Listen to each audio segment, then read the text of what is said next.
Zombie stories are a dime a dozen nowadays, as well as zombie video games, movies, comic books, and other entertainment sources that are not polite to share in public, unless you're in a special public party that is. But moving on. No. But the book I want to talk about today, or at least the story I want to talk about today, which actually in the Discord has pissed off a lot of people, especially one user, uh, for in my opinion, the dumbest of reasons. Because if you're going to read a zombie story, you have to go into it with a certain mindset. You cannot just bash it for the obvious common sense reasons. You must go into it with the mindset that George Romero did when he created the iconic ghoul. It is a social commentary on our society. It is a social commentary on us as a species. It is a social commentary on everything that will be the downfall of humanity. The zombie genre has always been that source of social commentary, and that's why a lot of good zombie films still hold up today. Night of the Living Dead, Dawn of the Dead, Day of the Dead, and even the Land of the Dead movie, for all it's worth, is still a good film series, and is great in that it has that social commentary. Even the remake for Day of the Dead by Tom Savini is also a good remake and still has that good social commentary. Even the comics of the Living Dead universe, once again, have that beautiful social commentary, and yes, the ample amount of gore in it, as well as nudity and all that other stuff. But it depends on which one you're looking at, because there are a good many different comics on it, or at least in the Living Dead universe. But one comic series that actually does work out pretty well is 68, which of course is a Vietnam War zombie story. But we'll get to that when we ever cover it in the near future. But what I will say is this. The story we're talking about today is, of course, Max Brooks' World War Z. World War Z is actually a really good story, and is a beautiful social commentary on how the world reacts to a global pandemic if they cannot control it. And even talks about us as a species, and how we would react to having to deal with it for so long, how we would lose ourselves, how we would change. And that's exactly what the story does.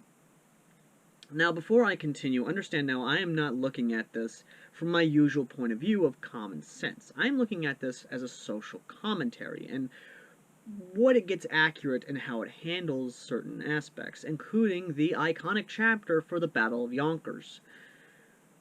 But what I will say is that the story does have some issues in terms of the logic. It does have some issues in terms of the tactics early on, but like I said, I'm not looking at it in that point of view. I'm looking at it from the point of view of the social commentary and what it has to say about our society. And what it has to say is actually a lot. So how does the story go exactly? Why does the pandemic happen? How do the undead spread so far, so wide, to create a world war against the undead? Well, of all places, it starts in China. Of course! Yeah, China. Of course it's China, because Lord only knows China never allows a pandemic to go unchecked or uncontrolled for so long that it creates a worldwide... Oh, wait! Not hit her. It's not true. It's bullshit. I did not hit her. I did not. Oh, hi, Mark.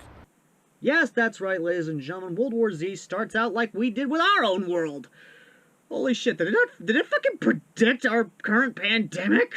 The big thing about this, ladies and gentlemen, is that it is actually accurate to how China and its communist-controlled government has handled the situation. So, the sad part is that, yes, much like our world right now, the world in World War Z, the pandemic spreads. Unchecked, uncontrolled, and the cities fall. Wow, that's... son of a bitch. Max Brooks, did you fucking predict COVID? Now, you're probably thinking, especially to the one user who I know loves to bash the fucking zombie genre, you're asking, how could the cities fall? There are armed police, armed citizens, the military. Well, it comes down to, of course, governmental interference, or at least the fact that people are going to be people. They are sheep. Even a good example would be, of course, California. The sheep of California have always caused property damage. The BLM protests and riots, Antifa riots, it doesn't matter. And while the police do not shoot because they are being held back, the same thing happens in the book. The book shows that people panic. They do not follow authority. They will always be blind sheep. And they will always fall to panicked mob mentality, which is why the city fell. The police cannot handle the situation. They don't have enough manpower to handle the entire population centers. Even with the National Guard, it doesn't matter if you have a well-trained military force. All it takes is a mass of panicked people that outnumber you 100 to 1, no matter how much weapons and bullets you have. They will always overrun you. We have seen this time and time again in many other riot situations. France being a good example, where hundreds of thousands of people were able to outnumber and able to overrun police lines. Again, did Max Brooks fucking predict this shit that's going on right now because of COVID? The same thing happened in the 1960s. Or any riot for that matter. The LA riots is a good example of the same thing. Even with the military, even with armed citizens, you can never stop a mob of massive bodies. And when panic is put into play, the irrational will always outplay the rational.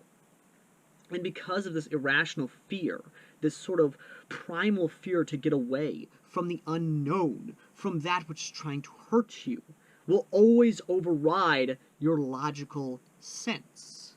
Fight or flight. And when it comes to the masses and the sheep, they will always choose flight instead of fight. Now, the Battle of Yonkers is a good example of commentary of how the military wants to handle something. You see, the Battle of Yonkers shows the military always falling back to Cold War mentality, where they believe in shock and awe, where they believe in having the best technology, having the best soldiers, having the best weapons, everything at that point. But as this happened, the undead horde has outnumbered them, has essentially made it to where the military is still stuck in the Cold War mentality that was created, essentially trying to create a Berlin Wall.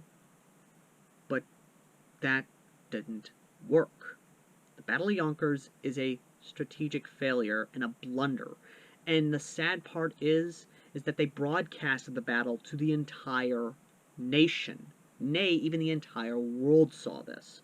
The last hope in basically being able to control an outbreak, a pandemic, hoping to contain it, failed spectacularly. And this right now can be compared to our own failures in trying to contain the pandemic that we are facing right now, trying to contain a virus that we hoped would never spread in the US, yet it did. Every failed attempt to control and contain an outbreak is fear.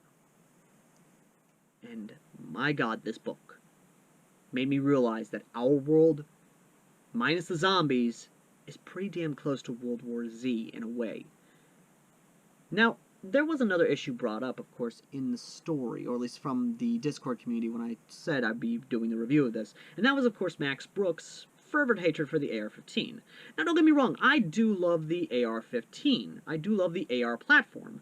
And while, yes, I may have in the past have said some things that I don't like about it, my current primary arm in airsoft is, in fact, a M4 variant of the AR-15. So in the story, the US military, of course, adopt a new rifle to handle the undead. And while I may say that, from the way it's described, it sounds somewhat like a Mini 14, I don't think that's the case. What I think happened is that Max Brooks decided to go with what the military would go with. Because here's the thing. The military, in its infinite wisdom would actually think of this process. When the undead does not go down in a single shot from a 5.56 caliber round, they're going to want to go with something that has more stopping power, that has more destructive power, has more kinetic energy behind it. Or at least in their mindset, more kinetic energy behind it. And they'd go back to the good old-fashioned 7.62 NATO or 308 Winchester, meaning the return of the M14. I'm not joking on that. I could actually see them return to the M14 simply because of stopping power and the ability to make a head go boom. So that's my mind. But the other rifle I think they'd go with would of course be the FNFAL. Or more specifically, probably an Israeli variant of the FNFAL to kind of play on the fact that Max Brooks is a, well, stark supporter of Israel and a proud Jew. So, as a fellow half-Jew, I'd have to go with the Israeli FNFAL, if I'm going to be honest. Now, the big thing about the story, though, is that the ending is where the big part of it comes into play. That social commentary of how we would come out of a global pandemic. Would we come out of it for better? Would we come out of it for worse? The ending story of it, the way the ending actually comes, is a heartbreaking one. It's one that actually is very close to happening to us because of our own world right now. It asks the question and even tries to say, would we lose our humanity from this sort of plague? Would we come out better? Would we come out for worse? Would our world be any better at the idea that humanity banded together to fight a pandemic that was literally killing us in droves? That is one I leave to you, ladies and gentlemen. But if you've read the book and you know what I'm talking about, you know what I mean, and here's my answer to it. I believe humanity is and always will be an irrational creature. We are creatures of habit. We are creatures of emotion. And we would not come out of this pandemic unscathed. Especially this pandemic. We will not come out of this unchanged, essentially. With all the riots, with all the shootings, with everything that's happening right now, we're going to change. Either for better or for worse. We are going to change. In my opinion, I'm hoping for the better. But in terms of the story, I believe humanity has lost its own. Just a little bit, though. Either way, though. My opinion on the book and the story is, it's a wonderful social commentary on a global pandemic and how humanity will band together to find a cure, or at least an effective solution to handle a pandemic. It shows that no matter what, a government and military response to this sort of thing will never work in the long run, or at least in the initial outbreak. Unless a cure or source can be found from where the outbreak happened, no one is able to stop it. Unless someone is able to find out where ground zero is for an infectious outbreak, no one is going to be able to stop it.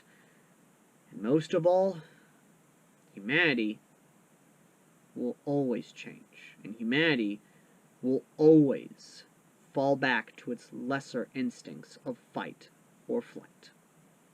And in my opinion, this story is a beautiful story. I just really wish the movie was actually accurate to the fucking book and its social commentary on our world. And not some Michael Bay fucking Zack Snyder running zombies bullshit. Because the ghouls in the book are not the fast runners from Zack Snyder's Dawn of the Dead remake. To which, yes, I do own along with Land of the Dead. Both director's cuts. But what I will say is that the story, in a more realistic sense, in a more logical sense, doesn't make a lot of sense. And that's all I'm going to say about it. Because as an avid zombie aficionado, it's not about the logic, it's about the commentary. It's about how the zombies are presented and how humanity is portrayed. And as such, ladies and gentlemen, I'd like to hear your thoughts on that. What do you think a good zombie story should be, and what a good commentary should be on our society? What kind of zombie story would you make, and what kind of commentary would you say about our current society? And finally, if you were in the middle of a zombie apocalypse, what weapons and strategy would you use?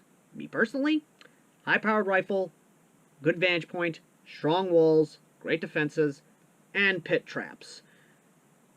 Because zombies are slow, but they ain't that slow. To a degree.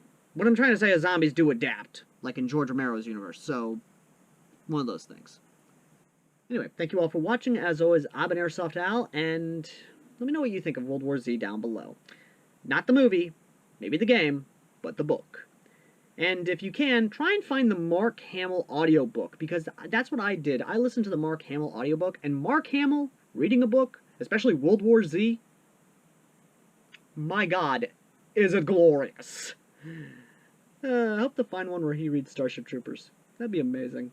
But, either way though, thank you all so very much for watching. If you want to help out the channel and the content we produce, consider donating to our PayPal down below. If you want to read some zombie stories, well, I can't drop links in the pinned comment anymore because YouTube will actually remove them. Sad to say. But what I will say is go down to the Discord down below in the pinned comment. And hope to see you guys there, and hopefully this video will hopefully have opened some minds a bit in the Discord server. If not, then, well, I've got another video I gotta film, which is the review for the Hidden Gem month. And, of course, need to prepare for another PayPal sponsor review. Either way, though, thank you all so very much for watching. As always, I've been Airsoft Al, and I'll see you all next time. Later.